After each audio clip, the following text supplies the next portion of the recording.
Well, welcome back, Whistle Watchers. Are you ready for another week of rugby? Now, since I saw you last, we've had the Under-20 World Championship. We've also had the World Cup qualifiers, so we've got plenty to talk about and preview as well. Let's get into it. Now, with the summer series kicking off this weekend, we can't ignore the Under-20s Championship as well. And in that championship, there have been some law trials going on. So let's have a look at what they are. Now, the first one that should probably caught your eye is the much talked about 20-minute red card. Teams will now be permitted to replace a red carded player after 20 minutes, restoring the contest to 15 versus 15.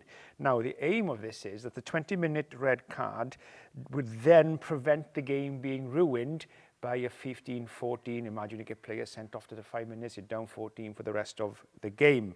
Some of the other changes, nice simple ones, 30-second clock for set pieces and 60 seconds for the conversion, which is already in place, but obviously to be strictly refereed. This is to help the flow of the game. We also have protection for the 9 at the base of the scrum, ruck and maul, so we can get a flow in the game. We don't get messy balls around the base of the rucks and mauls. Now then, ability to mark in the 22 from kickoff. So this is something new. So when you kick off now, you will be able to call a mark in the 22. Also, another one, the ball must be played after the maul has stopped once, not twice. This again will encourage maybe the team to spread the ball wide rather than having mauls going all the time. Be very interesting. And the final one, skew line out throw. Now then, these will be permitted as long as the opposition are not competing for the ball. So the opposition don't jump for the ball and you throw a ball in and it's not straight, it'll be play on. Remember, all these are trials to see how it works out. Also as well, in the Under-20s, they will be using for the first time the smart mouthguard technology. Now what this is, it sends an alert to the pitchside doctor if a player has experienced a significant head acceleration event. So the player then who triggers this alert will be removed from the pitch. Whether he shows any symptoms or not, he will then be removed and then for an in-game HIA-1 exam to see if they are showing symptoms. So again, a very, very important part of the game in the continuation of making the game as safe as we possibly can. And there were some nail-biting games for the women this weekend as well, because Wales beat Spain. I watched some of that to qualify for the World Cup next year and their place in the WXV2. So congratulations, Wales. Now, Carys Cox, she may have scored a hat-trick in the game, but she was also yellow carded for a perceived deliberate knock-on in the game. Let's have a look at what a deliberate knock-on is. Right. Did the player have a reasonable opportunity to regather the ball? So it doesn't matter if, forget the minute whether it's one hand or two hands, so you go to intercept the ball. If the referee thinks, well, you could have regathered it, you were unlucky, but you failed to do so, then it would just be a knock-on because you had a realistic opportunity to regather the ball.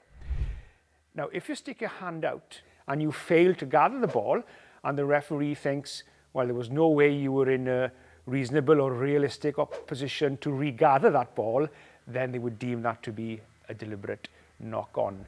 What happens next? Well, usually if there's been a line break, so by doing that and the referee thinks it was a deliberate knock-on, and they think there was a line break on, there was a good opportunity for a good line break, then that would usually follow with a penalty and a yellow card as well.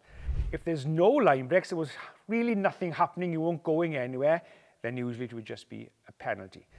But then, if the referee, if the officials believe that a try would have probably been scored, then we'll have the penalty, we'll have the yellow card, and we will also as well then have a penalty try. And also as well, congratulations to Brazil, who have made history by qualifying for the World Cup next year for the first time after their narrow win against Colombia. So congratulations to you, Brazil. And that's it for Whistle Watch. Let's have a look now at your Emirates Fans Questions. At John Master 34. Right, what are your thoughts on having a clock on the TMO making decisions during a match? Ooh, now then.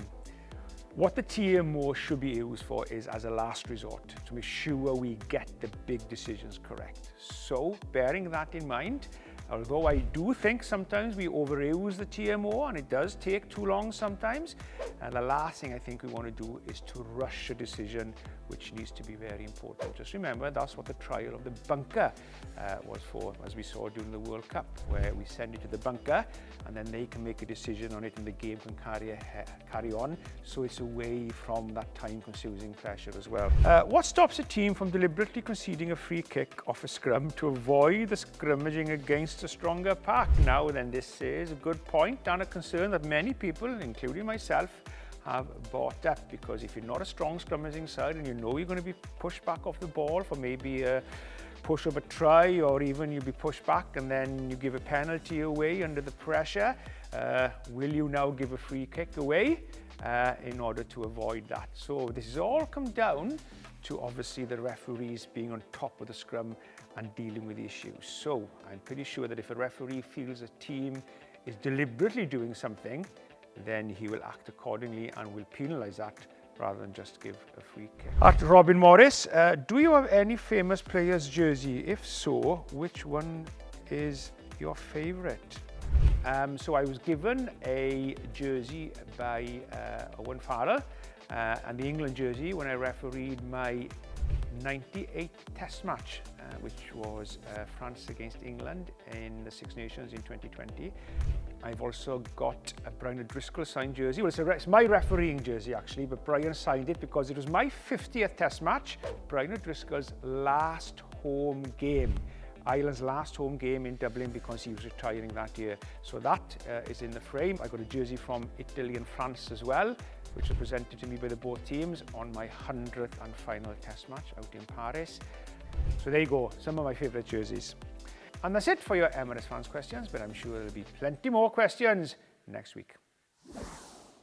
Now, as we head into the Summer Series tournament, it's made me think about some of the series that I was involved in the summers a few years ago. And some of my favourites now then, there would have been, I did 2 tests in New Zealand Ireland tests. And Ireland had never beaten New Zealand before. They were beaten well by New Zealand in the first test in Auckland, and then the second test then down in Christchurch, I think it was. Ireland were leading until the very last minute, until Dan Carter dropped a goal to win a game. It was one hell of a series. One of my favourites would have been in 2016, when Eddie Jones had taken over for the first year after the World Cup in 2015. I refereed that epic game in Sydney, which was, what was the score? I think it was something like maybe 35-32. It was a high-scoring game, and it was an absolutely brilliant game of rugby.